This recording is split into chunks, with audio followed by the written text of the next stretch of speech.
আসসালামু আলাইকুম প্রিয় দর্শক, আমরা এখানে চরে এসে একটা হরিণের শিং পাইছি। এটা কি আসলে হরিণের শিং আদৌ নাকি? এটা আপনারা কমেন্ট বক্সে কমেন্ট করে জানাবেন। এটা দেখে কিন্তু আমরা খুবই অবাক। যেটা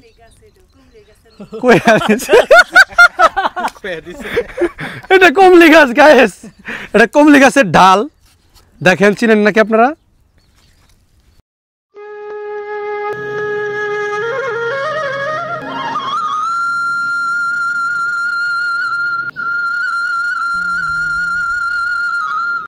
প্রিয় দর্শক, এ হচ্ছে একটা যাত্রী ছাউনি। মানুষ পারাপার হওয়ার সময় রৌদ্রের থেকে নিরাপদ জায়গায় বসে এবং বৃষ্টি আসলে এখানে বসেই তারা আশ্রয় নেয়। আর এ হচ্ছে যমুনা নদী। যমুনা নদী এখন বিভক্ত হয়ে গেছে, মাঝখানে আমরা দাঁড়িয়ে রয়েছি। এই বাম পাশে যে নদীটা দেখতেছেন এটা হচ্ছে শাখা নদী, আর ওই পাশে আছে এই যমুনা নদীর মূল শাখা যেটা, সেই নদীটা। আমরা এখন এই যমুনা নদীর মাঝখানের যে চর, সেই চরের ভিতরে অবস্থান করতেছি। যেহেতু এখন বর্ষা মৌসুম, আর কিছুদিন পরে এখানে কিন্তু পানি ভরে যাবে এবং এই চরটা ডুবে যাবে।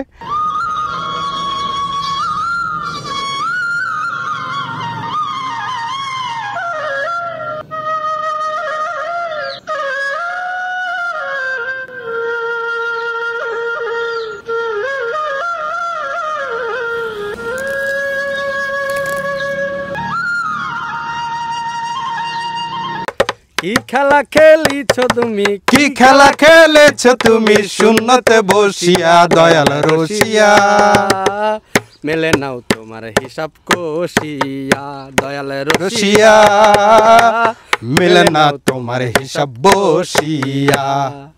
প্রিয় দর্শক, আমার হাতে যে জিনিসটা দেখতে পারতেছেন এটা কিন্তু ঢোল নয়। এটা অনেকে হয়তো চিনেছেন, অনেকেই এখন পর্যন্ত চিনতে পারেন নাই। এই পাশটায় আমি আপনাদেরকে দেখাচ্ছি। দেখেন, এই যে এই পাশটায় কিন্তু কাটা অংশ। এটা হচ্ছে একটি লাউ, অনেক বড় সাইজের। দেখেন একটি লাউ, এই লাউটি পাকানো হয়েছিল।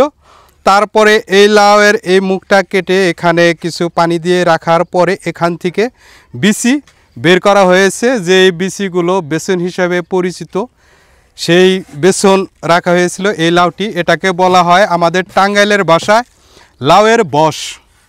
আপনাদের আঞ্চলিক ভাষায় এটাকে কি বলা হয় অবশ্যই আপনারা কমেন্ট বক্সে কমেন্ট করতে ভুলবেন না। দাদি কেমন আছেন? ভালো আছি। আলহামদুলিল্লাহ। এই যে আপনার জন্য ফুল নিয়ে আসছি, নেন। কি রান্না করতেছেন? মাছ আমরা নাই দে এগুলা কি পাঙ্গাস মাছ নাকি? না, কি মাছ? Silver cup. এগুলো কি বাজার থেকে নিয়ে আসছেন না নদী থেকে মারা হয়েছে? বাজার থেকে নিয়ে আসছেন। আপনার এই বাড়িতে কতজন সদস্য বসবাস করেন? আমরা সদস্য মেলা আছি। ছেলে মেয়ে? ছেলে মেয়ে হইতেছে 4 জন। 4 জন। 5 জন। আর আপনারা বুড়া বুড়ি 2 জন। আপনাদের গরু কয়টা এখানে? 5টা। 5টা। ছাগল কয়টা আছে?